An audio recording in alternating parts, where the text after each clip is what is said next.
जिस धुंधकारी ने अनेकों पाप किए, पिता आत्मदेव, पति की पत्नी धुंधली, दोनों को कोई पुत्र आदि कुछ नहीं।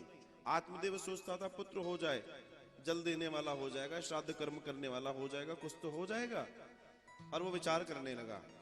लेकिन धुंधली नहीं चाहती थी कि उसको अब संपन्नता में आनंद आने लगा था। अब उसको अकेले जीने का आनंद बड़ा वैभव लगता था। महल में अकेले रहती थी, बड़े उच्च कोटि के ब्राह्मण थे, बड़ा यश था, बड़ा वैभव था। लेकिन आत्मदेव ने आत्महत्या का सोचा, संत ने मना किया, और संत ने एक प्रसाद दिया, बोले जा बेटा ले जा इसको, पत्नी को देना, पुत्र हो जाएगा। पत्नी ने सोचा पुत्र होगा तो मैं क्या करूंगी, अब मेरा बुढ़ापा आ गया है, देख रेख करूंगी कि अपनी देख रेख करूंगी, मुझे नहीं चाहिए तो पुत्र। लेकिन उसने उस फल को गौ माता के गौशाला में भूसे के अंदर दबा दिया। समय बीता, गौ माता को बछड़े की जगह एक पुत्र हुआ, गौकर्ण। लेकिन ये तब हुआ जब धुंधली यहां नहीं थी। उसने दबा तो दिया था, दूसरे दिन देवता ने पूछा, आत्मदेव ने खा लिया? बोला हाँ मैंने खा लिया, झूठ बोल दिया। अब रात भर सोचती रही, मैंने झूठ तो बोल दिया, संत का प्रसाद है, झूठा नहीं हो सकता, संत ने बोला है तो पुत्र तो होगा, क्या करूं। अपनी बहन से मिली, गांव पहुंची उसके, बोला ऐसी ऐसी बात है। बहन ने कहा यहीं रुक जा, संदेशा भेज दे कि आपने जो फल दिया था मुझे गर्भ आ गया, अब मुझे सेवा की जरूरत है, मैं अपनी बहन के यहाँ रहूंगी। 10 महीने वहां रही, उसका ही एक पुत्र उसको हुआ, हाल नवजात लेकर आ गई, बोला ये आपका पुत्र है, जो कि आत्मदेव का नहीं था। लेकिन आत्मदेव को बताया गया, उनके संस्कार, उनकी स्थितियां सब अलग थी। पुत्र के अंदर वही दुष्टता थी, क्योंकि वो बोलती है मेरा पुत्र है, मैं धुंधली, मेरे पुत्र का नाम धुंधकारी होगा। आत्मदेव ने कहा ठीक है कोई बात नहीं। यहाँ गाय को जो पुत्र हुआ, गाय को जो मनुष्य रूप में पुत्र हुआ, कान उसके गाय के जैसे थे, बाकी बिल्कुल पुत्र मनुष्य जैसे ही था। गौकर्ण नाम रखा, गौ जैसे कर्ण वाले गौकर्ण। बड़े ज्ञानी, बड़े मनीषी, संत का प्रताप है, कैसा होगा ऐसा ही होगा।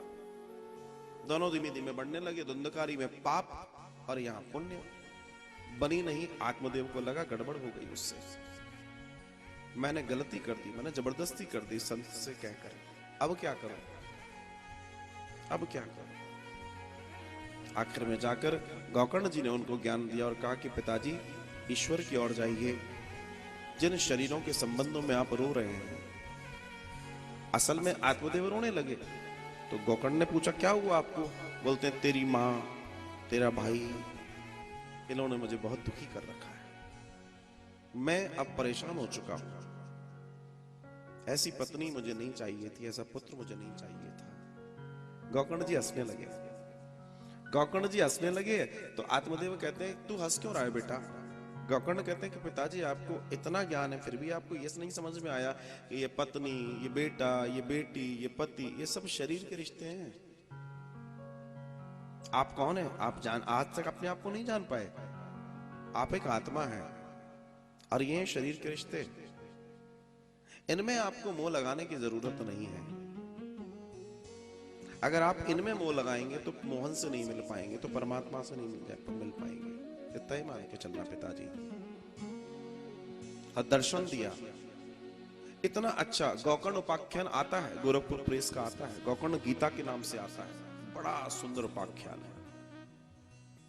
और ज्ञान दिया आत्मदेव को। आत्मदेव को उसी समय ज्ञान प्राप्त हुआ और घर छोड़ के चले गए वन में और भगवान की सन्निधि प्राप्त कर ली। समझ में आ गया कि नहीं, मेरे रहते भी नहीं था, मेरे रहते भी है, और मैं नहीं रहूंगा तब भी ये रहेंगे, तो ये तो चलता ही रहेगा, मुझे तो कभी ना कभी तो छूटना है, मैं कब छूटूंगा इनसे।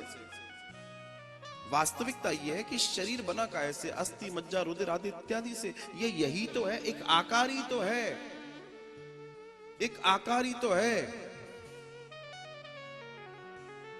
आप जिस शरीर पर इतना इतरा रहे हैं, इसके ऊपर ये जो चर्बी है ना, चर्म क्या बोलते हैं, स्किन, सिर्फ स्किन को शरीर से हटा दीजिए और चेहरा देख लेना अपने आप का, डर जाएंगे आप। पिताजी ये सिर्फ शरीर जिस पे आप इतना आस्था कर बैठे, ये 5 चीजों से बना, ये अस्थि वस्ती, ये सारी चीजें, कहां दिमाग लगा रहे हो आप? और जिसको आप अपना बेटा मान रहे हो, वो आपका बेटा नहीं है, वो आपके शरीर का बेटा हो सकता है, शरीर की पत्नी हो सकती है। आपकी पत्नी, आपका बेटा, आपका बेटी, आपका पति कोई नहीं है। आप आत्मा है, और आपको परमात्मा से संबंध रखना है, किसी और से नहीं रखना। पिताजी गोकर्ण को बड़ा ज्ञान, और उन्होंने अपने पिता को दिया। पिता पुष्ट हुए, पिता आगे चले गए। यहाँ पत्नी बची थी धुंधली, दोनों एक ही मति के थे। अब आजादी मिल गई। धुंधकारी ने सोचा अब मैं क्या करूं, तो माँ से पैसा दो धन दो, पैसा दो धन दो, गलत कार्यों में लग गया। गोकर्ण जी अपने भजन करते थे। एक दिन माँ ने जब देखा कि सब कुछ खत्म हो रहा है, देना बंद कर दिया, माँ को उठाया और मार दिया। माँ मर गई। गोकर्ण ने देखा पाप बढ़ गया, गोकर्ण जी वहां से निकल गए। अब ये अकेला राज्य, पूरे महल जैसा घर इसका, खूब संपत्ति खूब संपदा। दर्शन आता है कि ये बाजार की 5 महिलाओं के संपर्क में आया और उनके अनुसार अपने जीवन को जीने लगा, गलत कार्यों में लग गया। वो उसके साथ रहने लगे और उनके बताए मार्ग पर चलता और गलत कर्म करता चला जा रहा था, करता चला जा रहा था। एक दिन ये आया, अब चोरी डकैती इसका काम था, क्योंकि उनको तो धन चाहिए। आज ये ले आओ, आज वो ले आओ, आज ये करो, आज वो करो, उन्हें मतलब नहीं है, कहीं से भी चाहिए। एक दिन राजा के यहाँ डकैती डाल के लाया और ये बड़ा सा संदूक लेकर आया, तो उसमें हीरे जवाहरात सोने सब भरा है। इन 5 स्त्रियों ने विचार किया रात को जब ये सो गया कि अब इसके पीछे इस धन को ढूंढते ढूंढते जरूर राजा के सैनिक आएंगे, हम भी मारे जाएंगे, हम भी पकड़े जाएंगे, बेहतर है इसको खत्म करो। गोकर्ण सो रहा था, उसी चारपाई पर रस्सी बांधी और तेल आदि डालकर उसको जला दिया। उसका धन लेकर चली गई। ये प्रेत बन गया, ये प्रेत बन गया। असल में प्रेत हम सब बनते हैं। कब? जब हमारी मृत्यु होती है। कितने दिन तक के लिए? 13 दिन तक के लिए। 13 दिन तक मृत्यु के बाद हर व्यक्ति प्रेत बनता है और प्रेत से फिर पितर बनता है।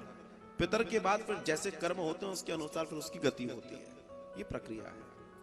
मगर वो परमानेंट प्रेत बन गया क्योंकि मुक्ति का कोई साधन नहीं। गोकर्ण जी ने, किसी ने बताया, किसी तीर्थ यात्रा में कोई गांव का मिला, उसने बोला भैया तुम्हारे भाई के साथ ऐसा ऐसा हो गया। गोकर्ण जी गया जी गए, गया जी में श्राद्ध भी कर दिया था उन्होंने। लौट के एक बार गोकर्ण जी वापस गांव आए। गांव आकर उन्होंने अपनी पुरानी हवेली देखी, बोला कोई नहीं है, चलो आज यहीं विश्राम करते हैं, कल निकल जाएंगे। गोकर्ण जी रात को रुके। रात को विचित्र विचित्र लोग दिखाई देने लगे, कभी राजा राजकुमार की तरह, कभी गधे की तरह, कभी चिड़िया की तरह, कभी किसी की तरह, एक अलग अलग रूप, अलग अलग रूप, बहुत सारे रूप बनाने लगा। गोकर्ण जी पूछा कौन हो तुम? कोई जवाब नहीं। जल लिया कमंडलू से, सामने फेंका, जैसे उसके ऊपर सामने खड़ा है धुंधकारी, हाथ जोड़ के भैया मैं हूं आपका भाई, प्रेत बन गया हूं, आपसे निवेदन है क्या? मुक्ति करवाओ। आप धर्म में हो, आप धर्म को जानते हो, आपके पास शक्ति है, आप मेरी मुक्ति करवाओ। मैं मुक्ति चाहता हूं, मैं थक गया हूं, क्योंकि ये योनि बड़ी बेकार है। ध्यान रखना, दुनिया की सबसे अच्छी योनि मनुष्य योनि है, सबसे अच्छी योनि, बाकी सारी योनियां बेकार है। देवता पृथ्वी पे आ तो सकते हैं, पृथ्वी को स्पर्श नहीं कर सकते, इतनी अच्छी योनि है। तो उन्होंने कहा कि आप मुझे मुक्त कराइए। अब गोकर्ण जी सोचे मैंने इसका गया श्राद्ध कर दिया, सब कर दिया, इसकी मुक्ति क्यों नहीं हुई? सुबह संध्या करते मैं सूर्य भगवान का रथ रोक लिया। गोकर्ण जी ने बोलते हैं बताइए मेरे भाई का कल्याण कैसे होगा? बताना पड़ेगा वरना जाने नहीं दूंगा। तब भगवान श्री सूर्यदेव ने गोकर्ण जी से कहा श्रीमद् भागवतम सप्ताहम कुरु, तुम अपने इस जो प्रेत बन गया भाई है, इसके निमित्त भागवत सप्ताह करो, इसकी मुक्ति हो जाएगी। सोचिए आप, जीते जी तो कल्याण करती है कथा, मरने के बावजूद भी मुक्ति कराने वाली एकमात्र इस धरा पर एक ही साधन है, श्रीमद् भागवतम पुराण, एक साधन। सूर्य भगवान की बात सुनी, गोकर्ण जी ने तैयारी की, कथा सुनाई।